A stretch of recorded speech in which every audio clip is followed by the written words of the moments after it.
Hello again, and welcome to another in our series of CMMI Tech Talks that provide a brief overview of individual practice areas.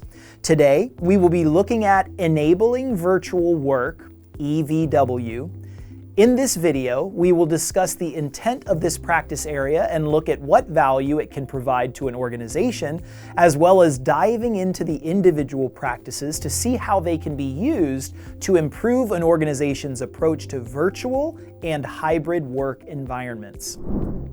Enabling virtual work is the sole domain-specific practice area in the virtual domain.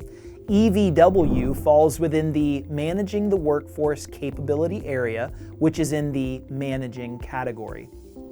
In 2019, the world was struck with the global coronavirus pandemic.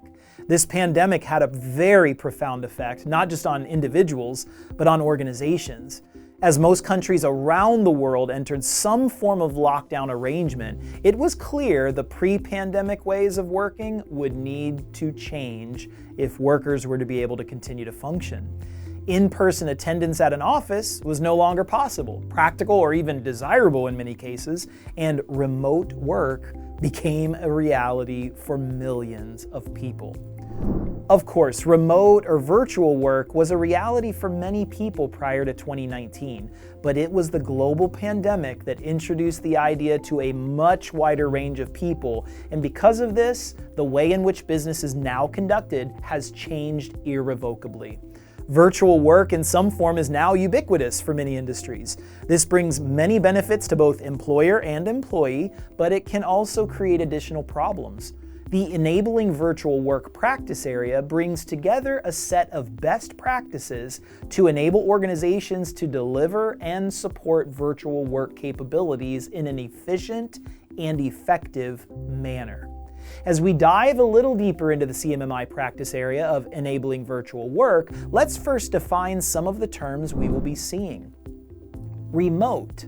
An approach to performing work that includes individuals working virtually from different geographic locations such as work from home, satellite office, hotel, customer facility, or co-working space. Virtual work includes use of virtual, remote, or hybrid operations and methods to manage personnel, work efforts, communication, and collaboration. This also includes operations and delivery of a given service, process, activity, task, or solution to customers and affected stakeholders. Hybrid work. An approach to performing work that encompasses a combination of virtual and in-person work activities. We shall start our tour of EVW by looking at the key mandatory model components, the high-level intent and value statements. Intent defines and manages an approach for effective virtual work and operations. Value maximizes delivery effectiveness and efficiency while reducing the impact and expense from travel and in-person activities. The first thing to note is that the practices of EVW are intended to be used to support virtual work and operations. EVW is intended to cover a wide range of virtual situations. During the global pandemic, many organizations had to develop ways for their development teams to collaborate and work as effectively as they would if they were sat in the same office, but with the individual team members working from home. At the same time, other organizations face the challenges of delivering their services as near to normal as possible with a remote workforce. For example, the CMMI community was still able to deliver both CMMI training courses and organizational appraisals to their customers remotely using virtual work techniques.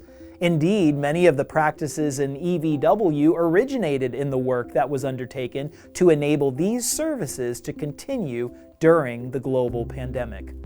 The value statement captures the essential trade-off that needs to be considered when establishing virtual work practices. There is a perception in some quarters that virtual work may be less effective or efficient than traditional in-person work, but this is often seen as offset by the consequential reduction in cost and impact, organizational, personal, and environmental, of traveling. It is beyond the scope of this talk to discuss the pros and cons of virtual work, but an awareness they exist is essential. The practices of EVW are split across the first 3 practice group levels and exhibit the characteristic evolutionary progression towards increasing capability. The Level 1 practices call for a fundamental establishment of the virtual work needs and constraints of the organization, and then simply look for the work to be performed in a virtual manner to support those needs. The Level 2 practices, in keeping with the essential characteristics of Level 2, then impose a more managed approach to virtual work. Virtual work is planned and monitored, and steps are taken to address problems when they are needed. Finally, Level 3 implements a more organizational approach to virtual work by establishing a strategic approach and continuously monitoring its effectiveness. Now let us look at the individual practices within the EVW practice area. EVW 1.1 calls for us to identify our specific needs regarding virtual work. These needs will vary significantly from organization to organization. For some, virtual work is a useful option to enable staff a degree of flexibility in organizing their home and work responsibilities, but with an expectation that the normal pattern of work is office-based. Others may have decided to do away with large, expensive office real estate altogether and operate almost entirely virtually. Some businesses may allow certain functions to be performed remotely while others are performed in person. Consider a medical practice example. Virtual consultations with a general practitioner are now quite common. However, it would be impossible for a radiographer or an X-ray technician to work remotely. Other virtual work needs may arise through geographical circumstances. If a team is dispersed across multiple countries and time zones, virtual work can help to enable team collaboration. But in such cases, we then need to consider the practicalities of such an arrangement. Is a virtual meeting every day or week sufficient? Or do we need something more granular?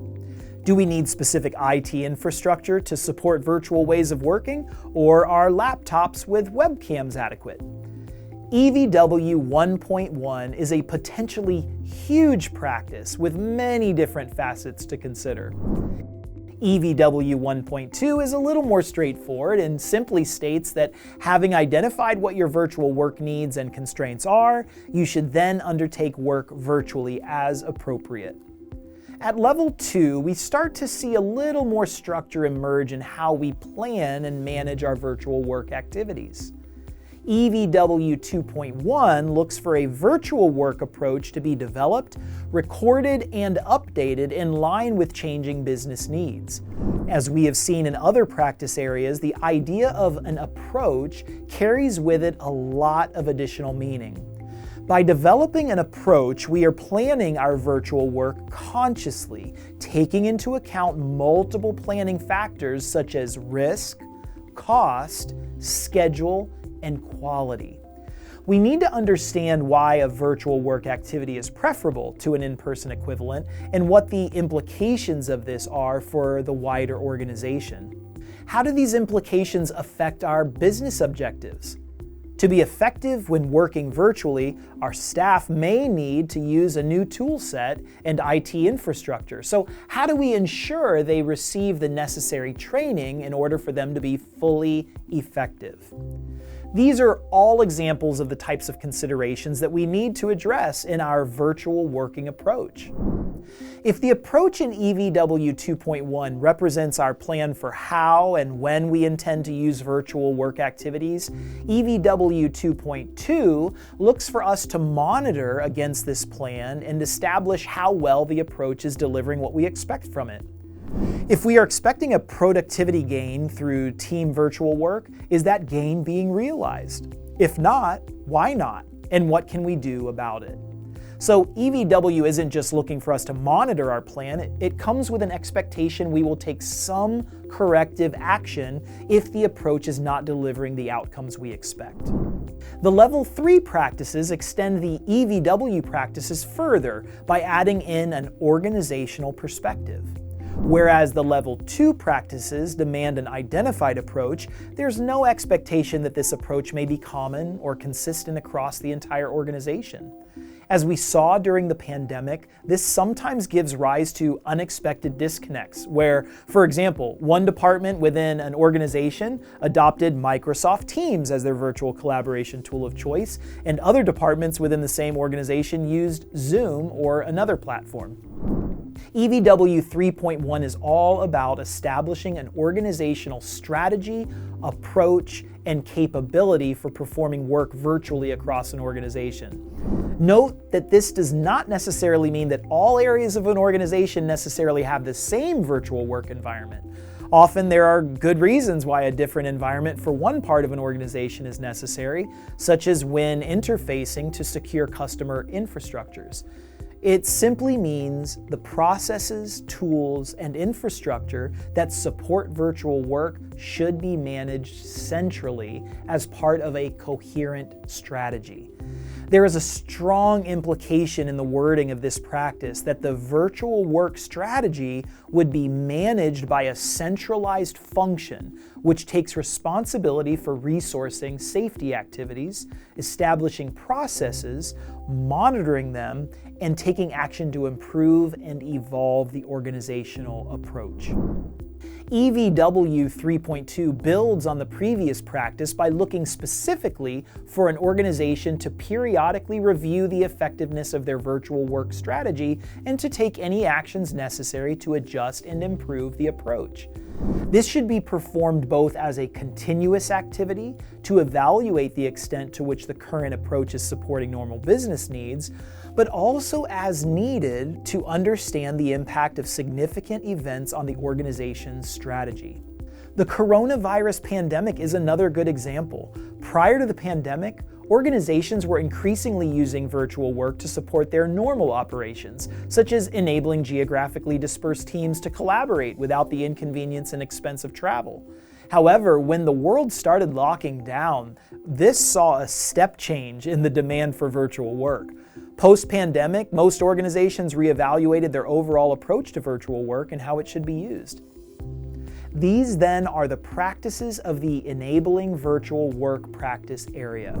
To summarize the main points, EVW looks for organizations to identify and document their virtual work needs, carry out appropriate activities virtually, establish an approach for conducting virtual work activities, monitoring that approach and taking corrective actions when necessary, establishing an organizational strategy for the use of virtual work techniques, and periodically reviewing the effectiveness of the strategy and adjusting it as necessary.